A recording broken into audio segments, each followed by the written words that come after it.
All right, and good afternoon, everybody. My name is Kyle Haugen. I'm a member of the Prior Lake Rotary Club, but for the purpose of this meeting, I'm our regional public image coordinator for zones 25B and 29, which means that um, myself and my team, that includes Sean, support 23 districts throughout the middle part of the United States, with a little bit in Canada as well, all the way down to Texas. And we're here today, obviously, to talk about the conflict in Ukraine. As we wait for a couple more people here before I get into that, I would like to introduce Sean Berry, a member of the North St. Paul Maplewood Oakdale Club, who is one of the assistant Rotary Public Image Coordinators. And the way that works in those 23 districts is we have 7 assistants that each of them has 3 or 4 districts that they support. So Sean is the assistant public image coordinator that supports District 5580 in northern Minnesota, District 5950, which is Minneapolis and to the west, and District 5960, which is kind of St. Paul and southeastern Minnesota.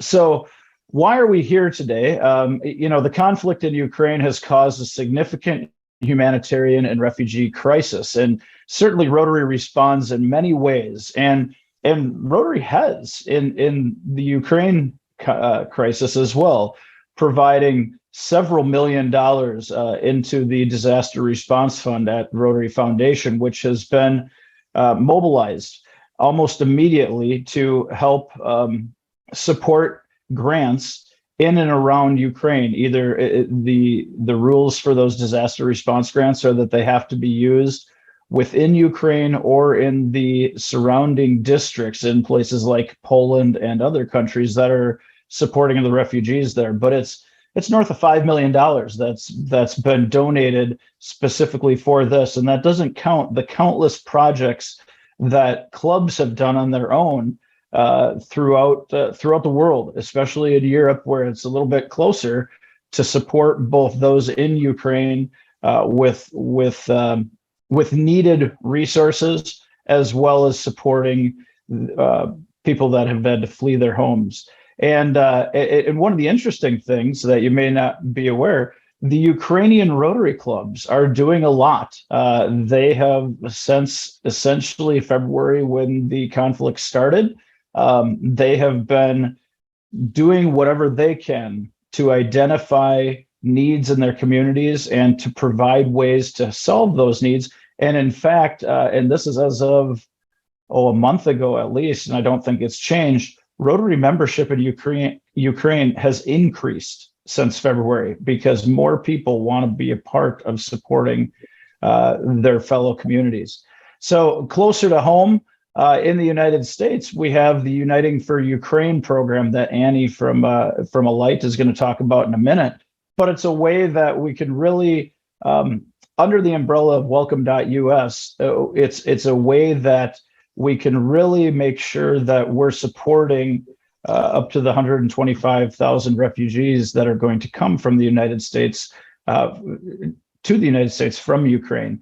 And I'm going to let Annie talk to some of those specifics in a minute. So today, we're here to introduce you to Alight, which is a great partner in a lot of refugee-related issues for Rotary, frankly, on a broader scale, and to highlight ways that you and your club can be involved in supporting these Ukrainians that are coming into our communities.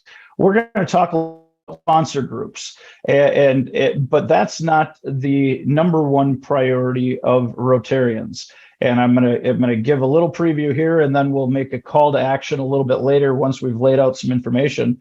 But the main purpose, as Alight came to Rotary in Minnesota to ask how we can help, was to activate our networks as Rotarians and Rotary clubs to promote the needs for sponsor groups in our communities.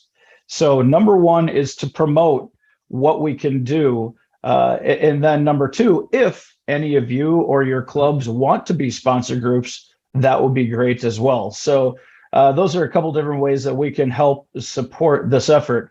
Our agenda today, in a minute here, we're going to hear from Annie Nolte-Henning, who is the director of the Americas at Alight. And we're going to hear from her about who Alight is, what they do, about the Uniting for Ukraine program and the importance of sponsor groups and what Rotarians can do to be involved. Then we'll hear from Sam Oak, a member of the Prior Lake Rotary Club who has firsthand experience as a refugee and now is someone working in a school district, and he'll talk about the importance of sponsor groups as well and how they can create a significantly positive impact on the lives of people that are coming to our country. After that, we'll be joined by pinch hitting today is another Prior Lake Rotarian, Rick Olson, who will talk about his experience as a sponsor for a Ukrainian family. We had set up to have former Secretary of State Mark Ritchie speak this week and next week at the meetings, as he's become a sponsor as well. He could not make it today, and so Rick is ably filling in because he's been he's gone through the process and is very willing to do whatever he can to support things.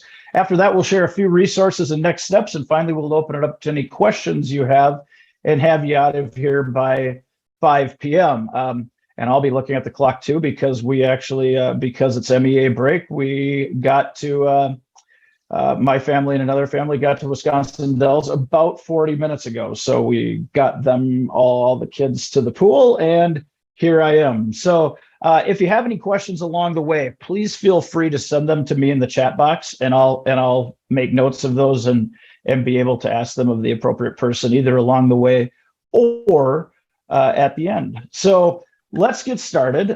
We'll first talk with Annie Nolte-Henning, the Director of the Americas with Alight.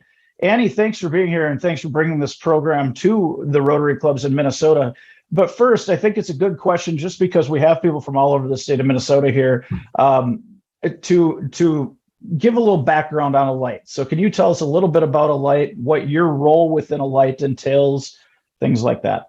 Yeah. Hi, everyone. Thanks for having me here. And thanks for your willingness to learn more about supporting Ukrainians. So yeah, I'm Annie Nolte-Henning. I work for Alight. Alight is formerly known as the American Refugee Committee, which many Minnesotans know us better as. So we are a humanitarian organization, really the only nonprofit humanitarian organization in the Midwest. And we started about 45 years ago after the Indochina War in Thailand and Cambodia, where we still work in refugee camps still today. And so Alight does all of the things that you would assume a refugee organization does. We work for and with displaced communities. We work to make sure that women and children have health care. We make sure that families that are in refugee camps or on a migration journey have access to clean water. And we do a lot of protection and livelihoods type of activities. So the most important thing to know, though, about Alight is that we work globally in some of the most difficult of places. We really work to ensure that refugees are our customers and aren't just these very vulnerable people who have critical needs at the moment.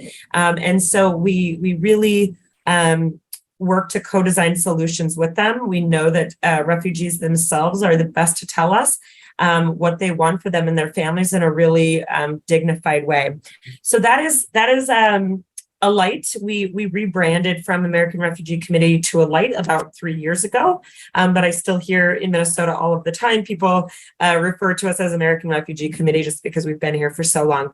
And I'm the Director of Americas at Alight. So I oversee our programming in El Salvador at the US-Mexico border and now in the US. And I think it's important to know that Alight has been working in Ukraine and inside of Poland since within a week of the invasion. And so while much of our work was there on the days and the weeks after, working right on the border and making sure that people who were crossing over had safe passage and had what they needed, we felt compelled to respond here now in the US with this immigration pathway of Uniting for Ukraine. And then lastly, I just want to say we have a rich history and partnership with Rotary. So thanks to all of you. I know you've already been doing so much for Ukraine efforts. I know that we've been working with alongside of you in refugee camps, helping to create one of the first refugee clubs or clubs in a refugee camp. And so Rotarians were really easy to think of when we thought of how do we respond in a big way across Minnesota. Thanks, Annie. And yeah, I was going to mention there that Alight and a few of the people within the organization were very instrumental in the creation of that first Rotaract club in a refugee settlement in Naca Valley Refugee Settlement. So great partnership for many years here. So one of the ways this whole thing came about was through Welcome.us, which is a new organization that has come around here briefly and in the last 6 months to a year. It's a new and significant step in developing a better experience for refugees. Can you share a little bit more about Welcome.us, the relationship between Alight and Welcome.us, and what you've been tasked to do here in the Upper Midwest? Yeah. So Welcome.us the other day was described to me in this way, and I feel like you all will remember this well. Do you remember the Got Milk ads in the 90s with all celebrities having the milk mustache? That is what Welcome.us is to welcoming and resettling refugees. So they all came about as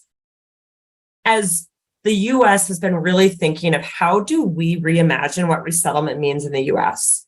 We know that we, over the past decade, we've gone from allowing a lot of refugees in every year to allowing hardly any. And now we're back to a point where the U.S. is accepting up to 125,000 this year.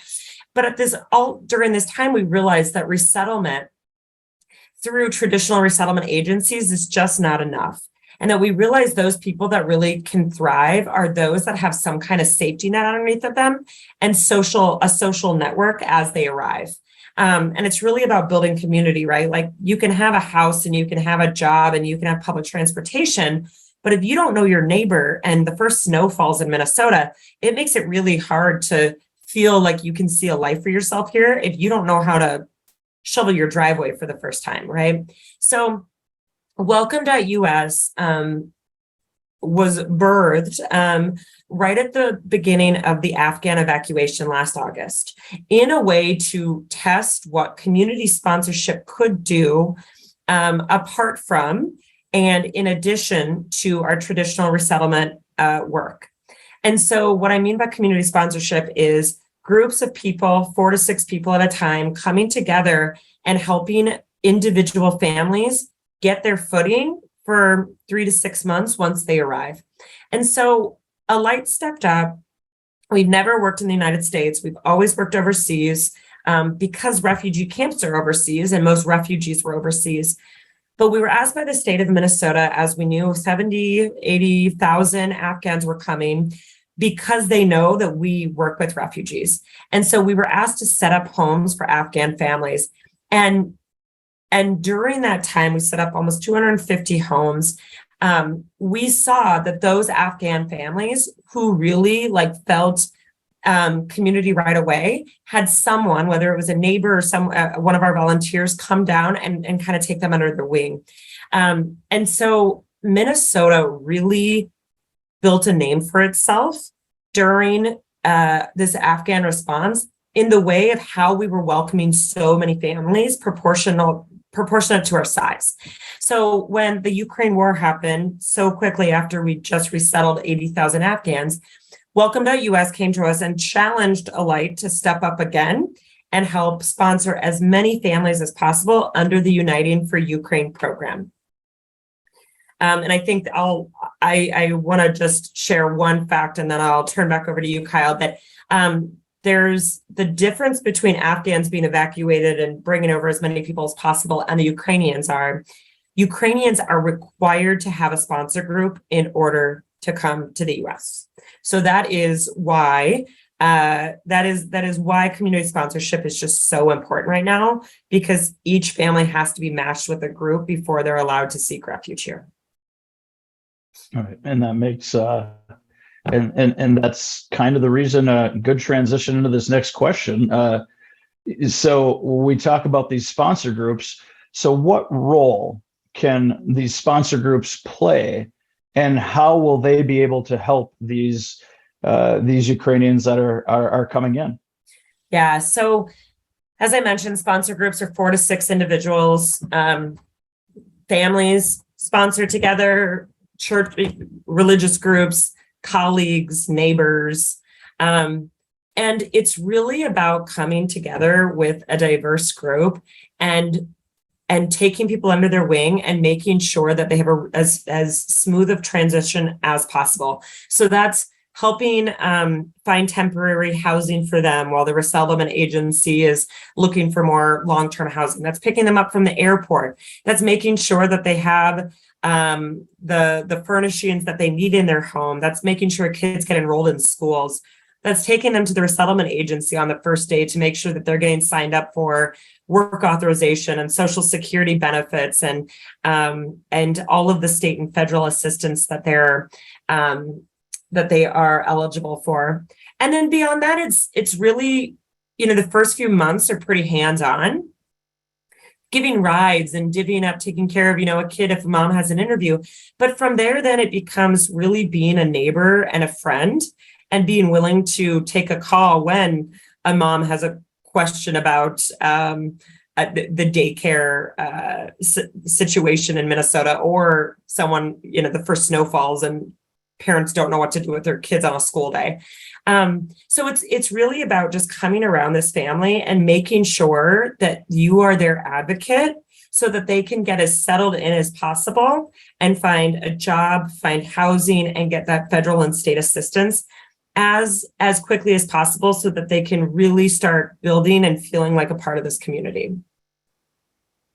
So I'm sharing up here, you'll see a few different examples of what sponsor teams or sponsor groups do. Sure. And there's a lot, and as you and I have kind of talked about, it's almost like the sponsor group is the equivalent of the guy in the I know a guy that knows how to do this or that or the other thing. Help me get connected here and there and everywhere. So it's really that support, just so they can feel comfortable about things. So why Rotary then? And what role can our members play as both members of Rotary and as Rotary clubs? Yeah. So why Rotary? You all have the most dispersed network around the world and are very civic-minded, civic engaged, and are typically the type of characters that want to be able to step up and help in the community. And like I said, this is a really interesting time for Minnesota in that we are really being looked at as like setting the new standard of what welcoming looks like. And when Welcome.us came to us, they said, we would be happy if you just focused on Minnesota, because we believe that there are enough people in Minnesota across the state. This isn't just a Twin Cities or rural effort, across the state that would want to welcome Ukrainian families into their community. And so while thinking about how we could really cast a wide net, we first thought of Rotarians because as Kyle, you said, being that I know a guy, the whole idea of sponsor teams are having 4 or 5, knowing that if you have 4 or 5 people looking out for you, whether it's daycare or whether it's getting a job or finding a new apartment, one of those 4 or 5 people are going to know a guy, right? And we know that Rotarians are deeply connected to community and to local business. And so really we see the value in being able to use your networks, beyond sponsoring, because Rotarians are also some of the busiest people I've ever met, beyond sponsoring yourselves, being able to cast this net and network and being able to have these conversations and talk to others about why this work is important. And I think that's key, where we have those networks that, I mean, you hear, Annie, you haven't heard this, but anyone that's been plugged in to Rotary from some Rotary International communications talk about Rotary as the original social network, because we do have a lot of ties to our communities and know who's who and how to be involved. And I think that's part of the important part. And this isn't just turning it over to Rotary, though, and saying, okay, go find these sponsor groups for us, or promote this, whatever. This is really a partnership between Alight and Rotary, and just broadly, because we'll cover some of the specifics in a few minutes, but what kind of resources and support will Alight be able to provide us as Rotarians? Or if somebody says, I'm interested in being a sponsor, what kind of support is there from Alight? Yeah. So I think from the going out and talking to people about why this is important, we have a toolkit of anything you might need: email templates, one pagers, social media posts that would be easily shared out in the lowest barrier way for you all. And then I think on the sponsor side, I mean, where Alight is really investing our time and our money is by having what we're calling dedicated support specialists. They're Ukrainian themselves, so they speak the language.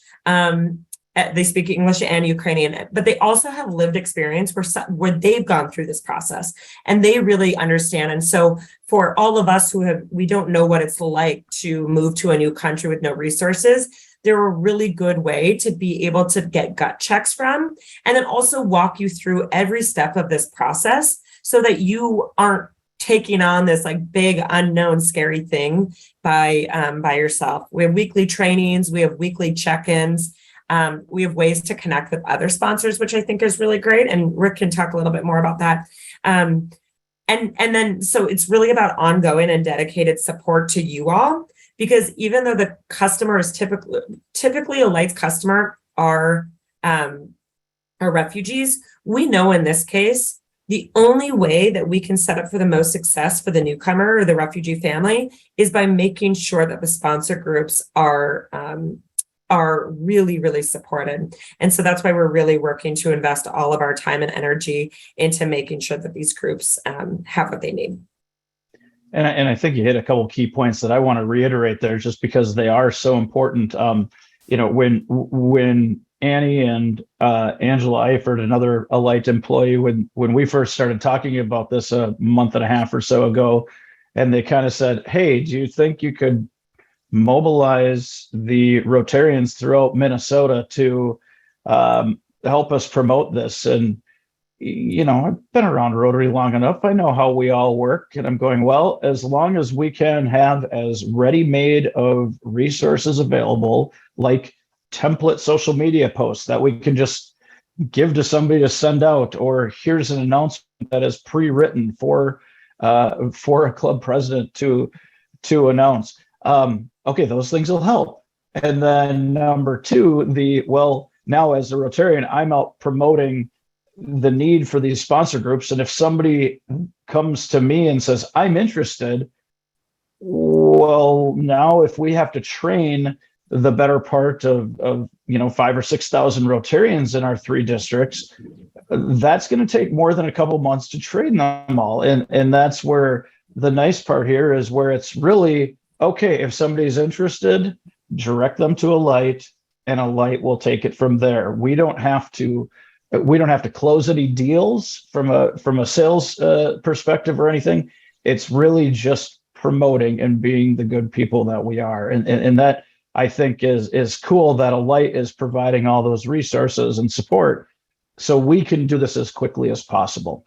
So there's a link for the toolkit, and Sean will talk about that here in a little bit too. I want to switch gears for a minute though, and bring in Sam Oak, who we're gonna try to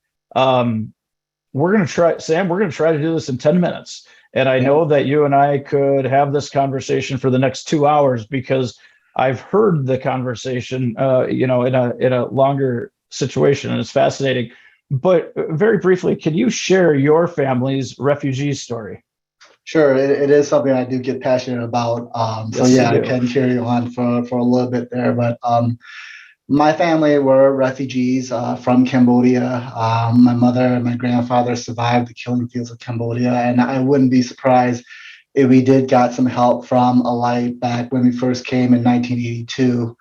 This past May here, we celebrated our 40th anniversary here. I was only 2 years old when we came to Rochester, Minnesota, but growing up in Rochester, one of the biggest impact that I saw on my family, positive impact, was our ability to really go to our sponsor families long after we've been resettled here 3, 4, 5 years already, just for support, just for guidance, just for someone to talk to, just for that friendly advice, friendly smile piece that we probably wouldn't get anywhere else, being so new to the country, in a different culture, struggling with the language there.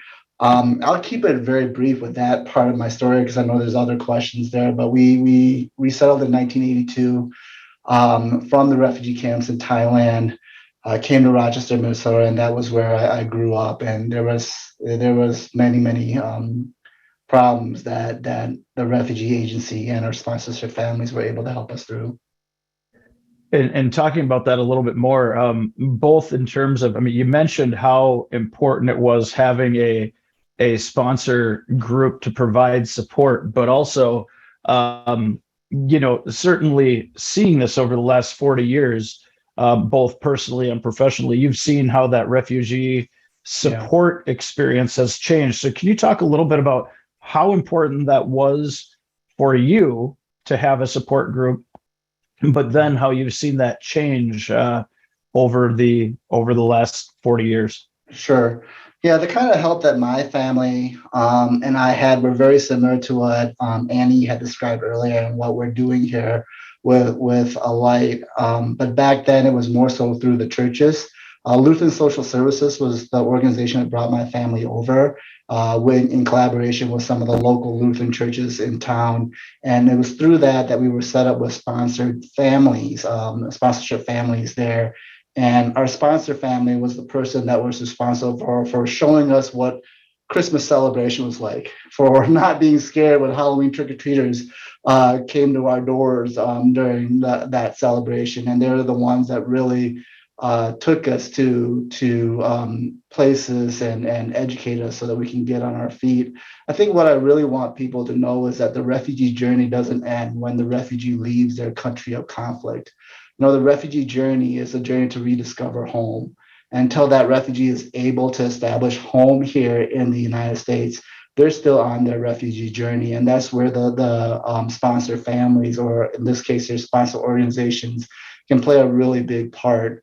After the Southeast Asian refugees, I don't know when it exactly changed, but when I came into my profession here, originally as an ESL coordinator and now working in the role of Director of Equity and Inclusion, we worked with many refugee families. And what we see happening in the past few years was that a lot of the refugee resettlement was under the programming of refugee resettlement agencies. So those big agencies like Minnesota Council of Churches, Lutheran Social Services, Catholic Charities, and they had case managers to work with the refugee families.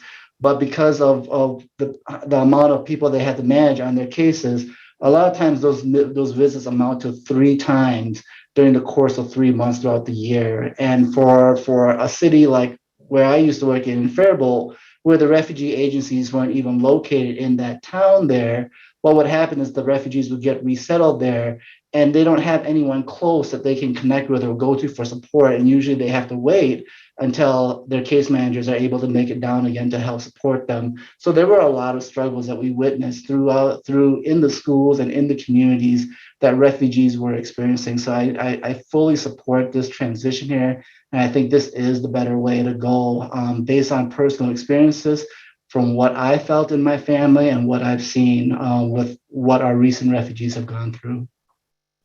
Thanks, Sam.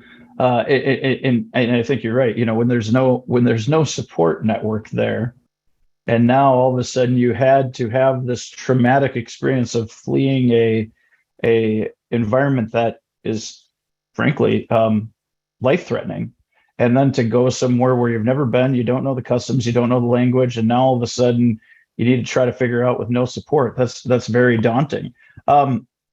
Shifting gears and talking about your professional work, you mentioned you're the director of equity and inclusion. What are some of your duties in that role, and how is working with some of the refugee populations in the Prior Lake Savage school districts a part of that as well?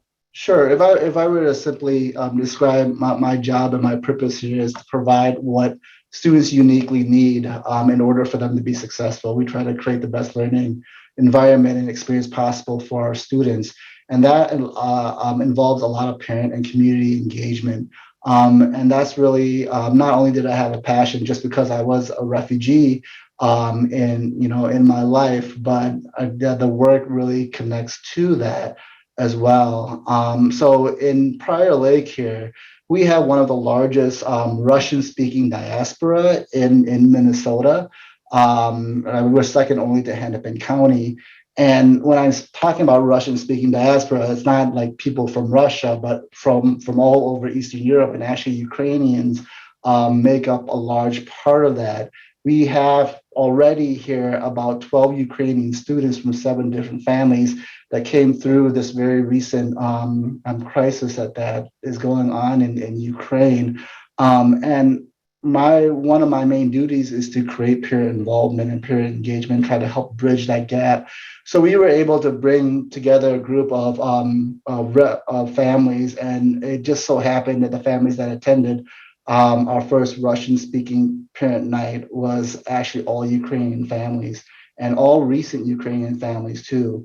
And what we heard from them was really a lot of need for financial resources. Because they didn't come through the refugee resettlement agencies like our Somali refugees or our Cambodian and Southeast Asian refugees in the past, a lot of them don't automatically qualify for refugee services, and really they're depending on their own financial resources that they brought over from Ukraine until they are able to get their Social Security card and get some financial aid here to live off of. And there are many families that are struggling with that. We even have some families that have returned back, and because they can't take their kids back into a war-torn country, we see a lot of family separation too. So we're hoping that the sponsorship activity and Rotary's involvement can really help bridge that, so we can keep families together and really provide our refugees who are in need of so much the best support possible. Thanks, Sam. And you hit kind of a couple of the questions I had there for you. What are I was trying to keep it under 10 minutes here for you. Oh no, you're doing great. You're doing great. What are some of the resources, you answered that. What are some of the resources of support that are most in need of? I mean, it's the helping hand, it's the support, and it's the financial side of things. Anything else? Yeah, it's easy to describe when we're talking about financial need because we can see it. It's there. But I think some of the things that are not spoken to very well is really that being able to be that family's friend, that connection for them as they're trying to build a new home here in the United States. And Rotarians, it's all about service, about self, and our refugee families and our families from Ukraine now are needing that support. And I see that's where we can really play a big role in trying to bridge that cultural gap, helping to improve that language piece so that they can overcome their language barriers. Those are all things that Rotarians can help bridge some of the resources to our refugees so that they can be successful in their resettlement experience here. Perfect. All right. And how do you see in very short here, how do you see Rotary being able to help? I mean, you're a Rotarian.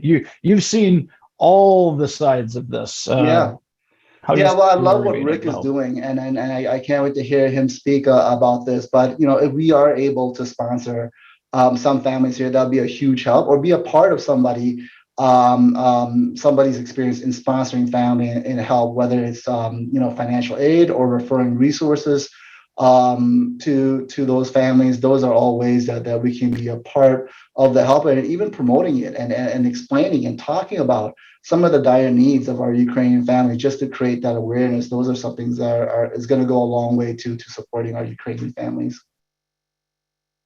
Great. Thanks, Sam, for everything that you do. And if anybody on this call, Sam it has a great presentation about looking at life through the lens of a refugee, that it can be a club program or it can be a 2 to 4 hour workshop. This is somebody that's lived it and now is a expert in dealing with showing the impact. So you mentioned Rick a minute ago as a host. And I want to talk about that side of things. And Rick, thanks for being here as well.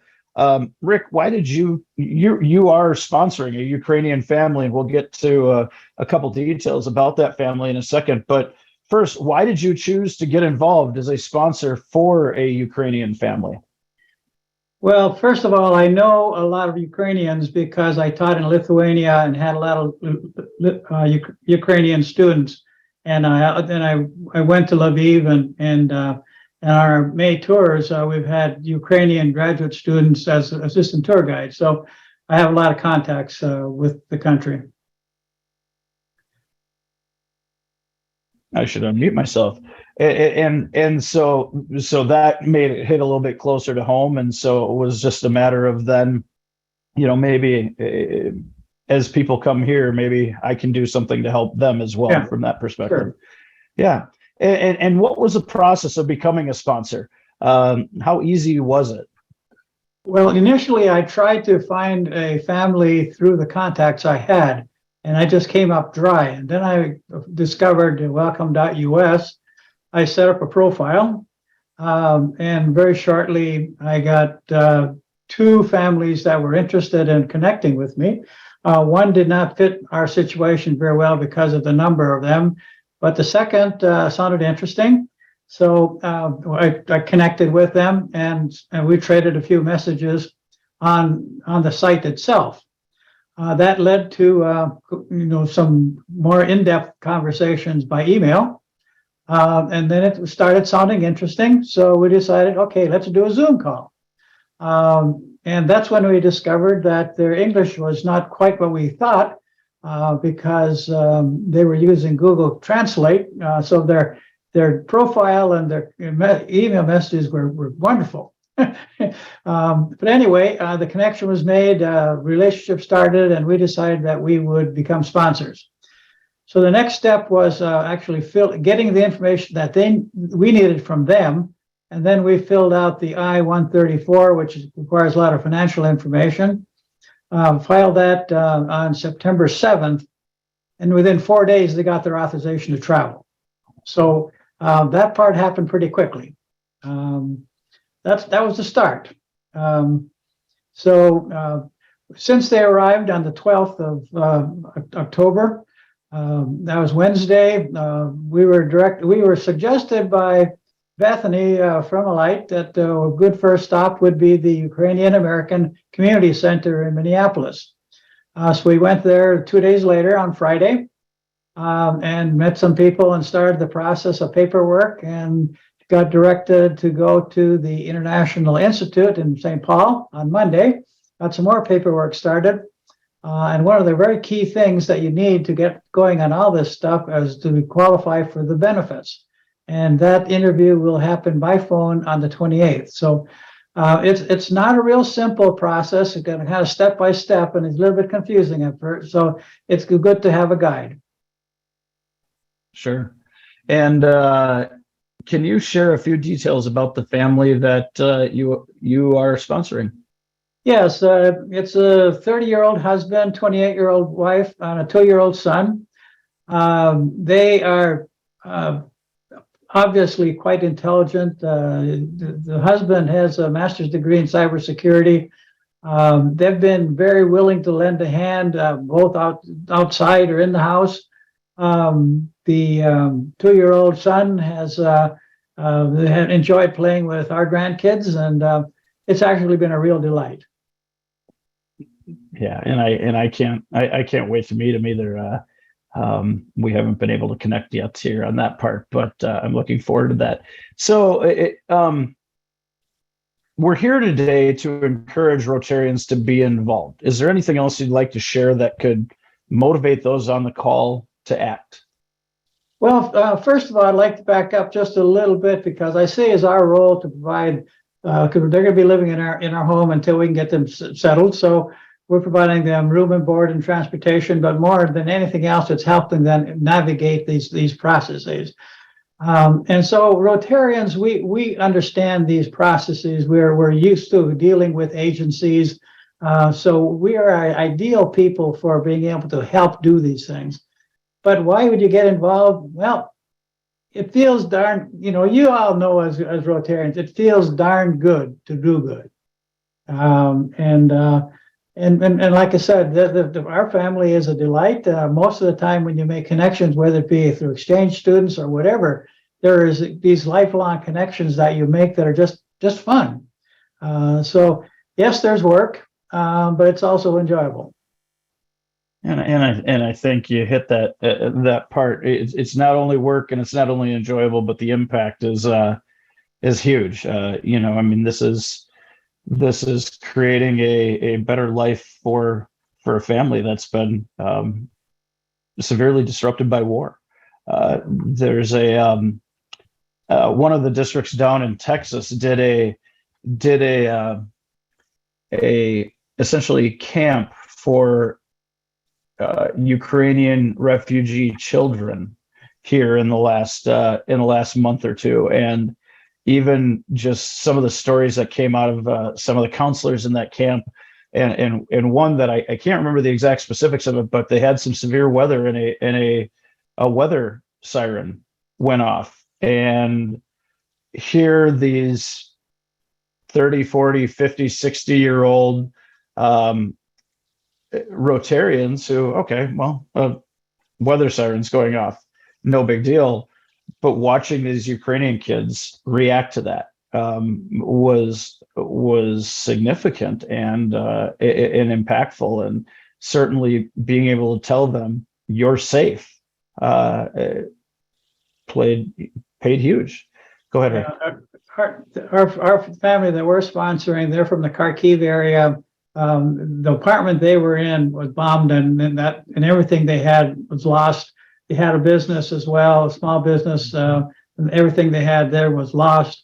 Both of their parents remained. They have small farms, and they're trying to continue to farm. But basically, they lost everything they had, and so they're really hoping to start over. And ultimately, if they are enabled to stay after a couple of years, I think they probably would like to. Sure. Rick, one additional question here that Annie has referred in the chat to you, and we've had a couple questions on this, in terms of if you are going to be a sponsor group, there's a financial commitment to that, which, Alight, the main, and Annie, maybe you want to chime back in here a little bit, but Alight's general guideline is around $5,000 for those short-term needs for people, but now that's the guideline. Rick, what are you seeing so far in the 8 days they've been here, in terms of what do you think the financial commitment will be for you and the club, because I know the club is participating as well. Well, just room, board, and transportation will cost something, extra food and so forth. The amount of money that will take, to some extent, will depend on how quickly we can go through this process. So we are qualifying for the benefits and everything. So we jumped right on that.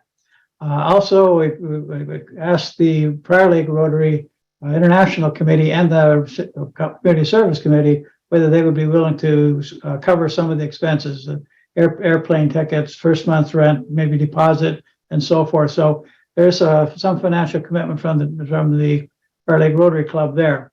I expect as well that we'll be making requests for assistance for specific items.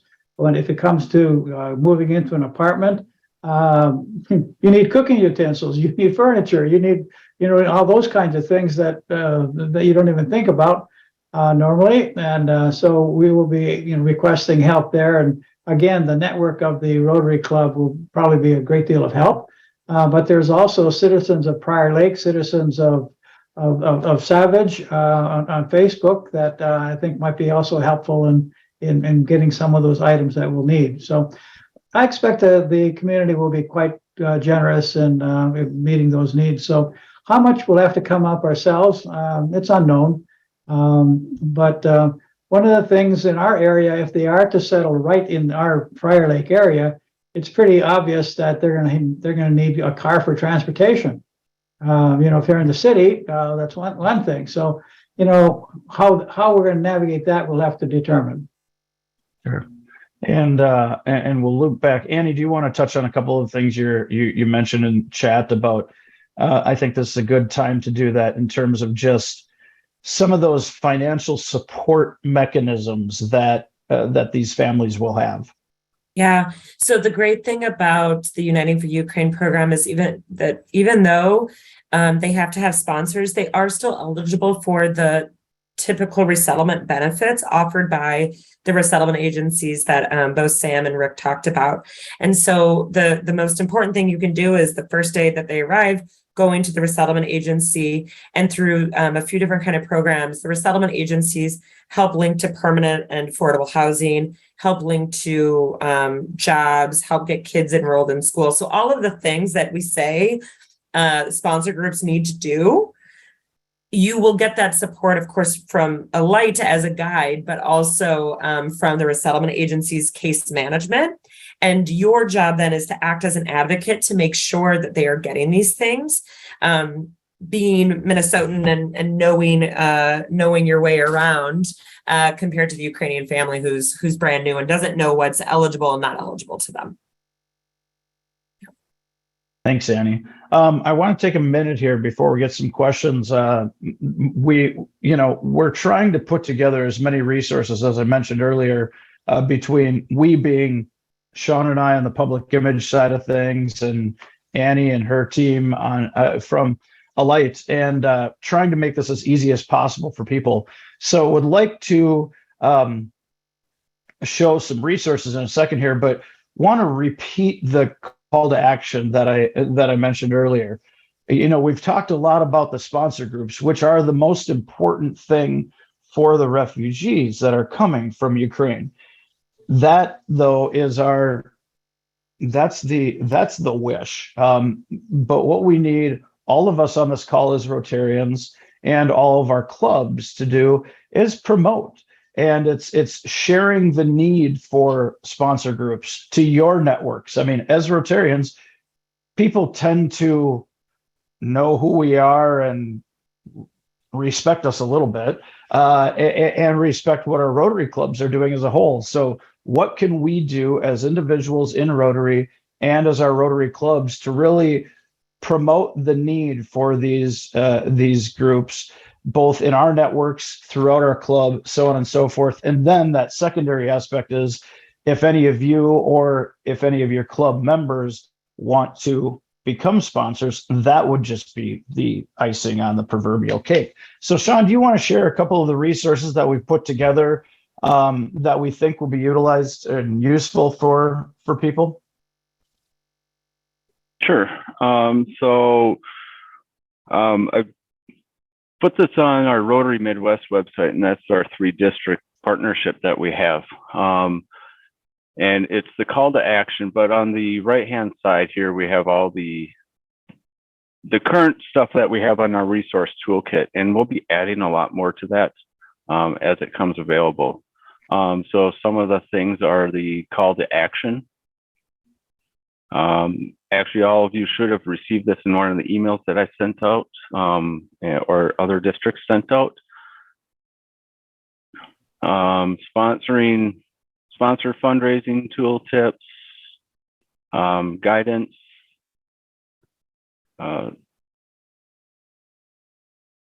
sample sponsor checklist, sample budgets, supplies that they would need, tips for securing housing. This is all stuff that was provided by Alight. We have the webinars on there. This will change into the video as we're recording this one. We have some email templates to send out to your community, and also some social media posts on this also that you can push out to your social accounts.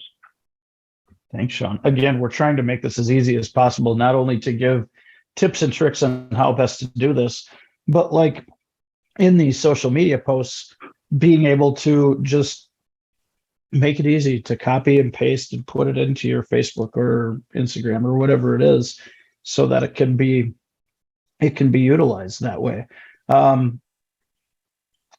We're at the point of questions, but real quickly, I want to go off script here for a second. And Anna, do you want to share a little bit of your experience for a minute or two in bringing over the three kids from Ukraine? I see they're, in the 14, 15, age 14, 15 range, but what were some of the biggest needs that they had? Thank you. Well, first of all, this is awesome that you guys are even talking about it. I'm a Rotarian, City of Lakes, and I have connections to Ukraine. My grandparents were from Ukraine. I still have family and friends there. So this is a very dear topic to me. But it was so hard for me to bring 3 teenagers. There are a lot of complications. And my case could be different. I don't want to scare or intimidate any of you, but those are 3 teenagers. So from a legal perspective, I had to do a lot of legal paperwork in the US and in Ukraine. And because they don't have anyone, I became legal guardian of 3 strangers. So there's a lot of emotional, not just financial aspects. So it was very, very complicated and emotional journey for me. But the biggest part that when I dived into this, it was more emotional reaction. Lots of things. First month was incredibly difficult. And I just want to be completely honest. And again, this is not to scare, but just for you to think. Your situation could be different. I'm a full-time employee and doing paperwork, taking care of kids, and I'm assuming it would be the same for any family, just like Rick was mentioning, takes a lot of your time. So really think, how much time would you have to dedicate? Because whether it's a teenager or adult coming here, even if they might speak some English, you will need to guide them through all the processes, driving them. Does your job allow you to drive them to all the appointments? Can you do you have an extra car in your household, for example? So there's a lot of items on the list that I think it would be really good if, from my perspective, if I were to do it again, would be great. Like, here's some items that you might need to think about it. And how many of you can you check? Like, can I do this? Can I do 60% of that? And if it's only 50%, it's not that an obstacle that should tell you, like, I'm not going to do it, but who can help me to fill the rest of that bucket? Do I have family and friends who can drive them? And with teenagers, I want them to be teenagers, but there are problems, like, for example, mental health. And it took me several weeks to get the insurance. But in that time, I don't want to tell the kid, well, your mental health is not important because health insurance is not here. So I still need to take care of that. So how do you do that?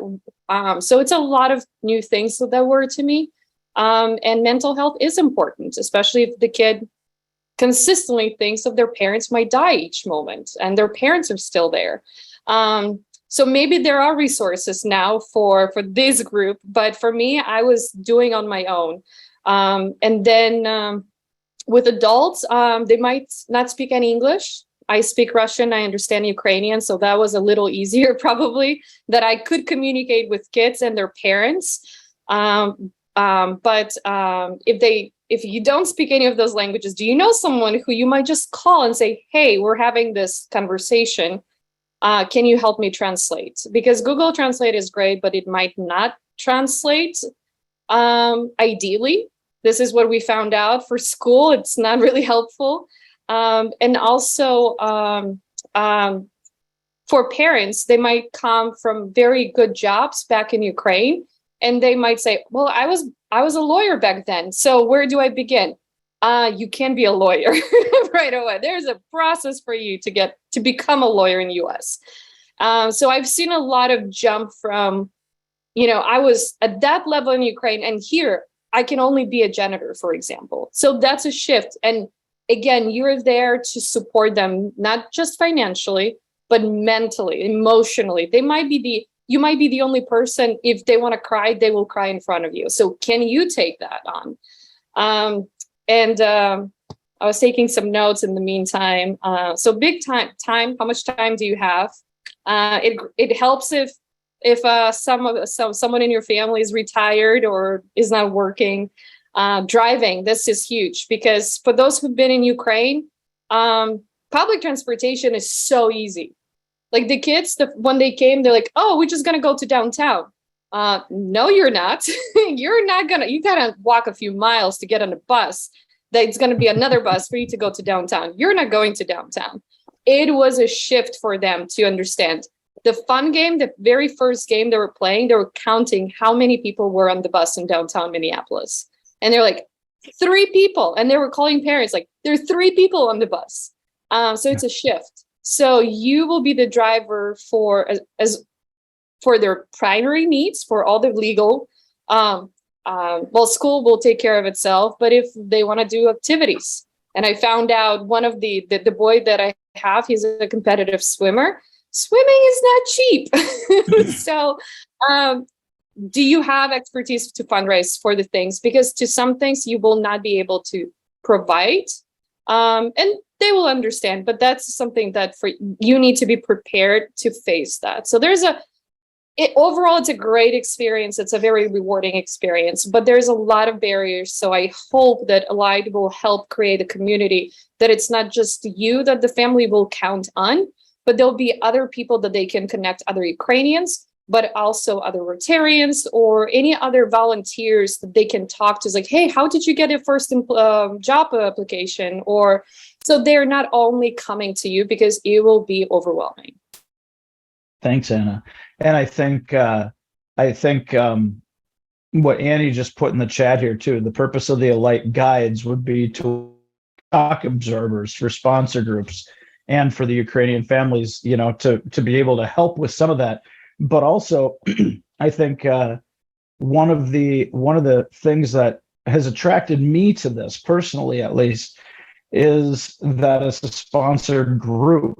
So it's not necessarily someone that needs to do each one of those things that you're taking on, which I would tip my hat to you if I had one on here.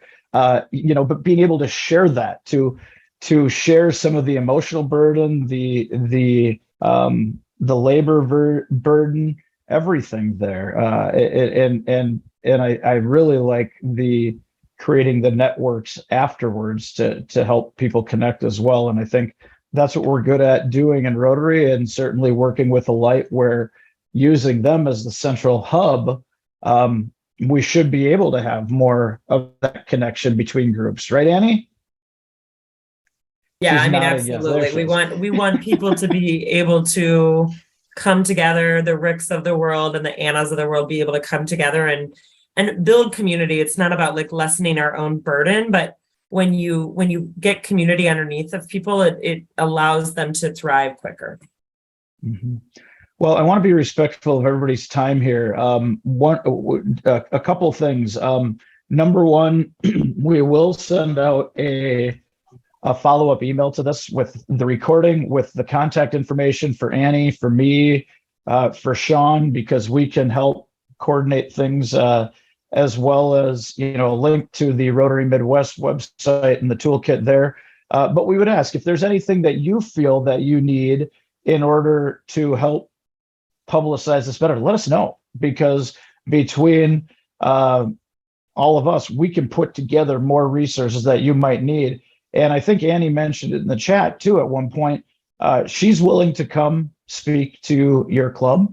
about the importance of being involved. If Annie can't do it, I can probably pinch hit, or somebody else from Alight, and there are others that can there as well. I know there were several questions in the chat, and it looked like, Annie, you were answering those for the most part. Is there a specific time frame? Do you want to cover that real quick? Yeah, sure. So we don't know how long Uniting for Ukraine is going to be open. Anything could happen. It's a policy that was built by an administration, and that could change. So we are working to get 100 sponsor groups by the end of the year. I'm happy to report right now we have 35. So we are working to get people in. Especially also because Eastern Europe is a really hard place to be in the winter, and especially if you are a refugee. So we're really working to get as many people in this next month as possible. Thanks, Annie. So sooner than later. There is really when we can do this, and again, we're trying to make this so it's not that difficult. It's a matter of saying, hey, the needs are there. If you're interested, let me know, and I could connect you with somebody. That somebody is Annie, and we go from there. Any other questions? I want to go about another 2 minutes because I know we've had some people dropping off, and I know that Tim and Mark were asking quite a few questions. Did the two of you get those questions answered by Annie in the chat, or is there any other questions that that anyone else still has? Cool. Well, I would like to thank everybody for being here. And again, we'll have the contact information when we send out that email in the next day or two. And please let us know. And we're willing to do whatever we can to help, because as Rick said, this isn't just something that you get that personal satisfaction out of, because it is kind of fun to be meeting people.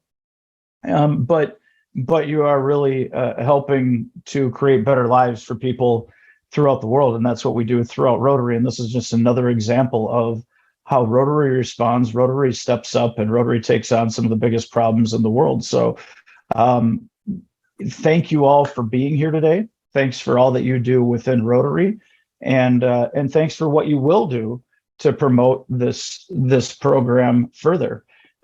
With that, we will share the recording with the districts, all 3 districts, in fact, as well. So we're all working together on this one. With that, Annie, any final thoughts from you? No, just thank you so much. We really are all in this together. So really appreciate all that you've already done, and consideration to do more. Cool. All right. Thanks, everybody. Have a good weekend. Thank you, everyone. And if you know of anybody in your clubs that was on the fence about coming to this session, we have another one next Thursday at the same time, 4:00 on the 27th. So please encourage your club members to be a part of that too. And enjoy your weekend. Talk to you later. Thanks. Bye.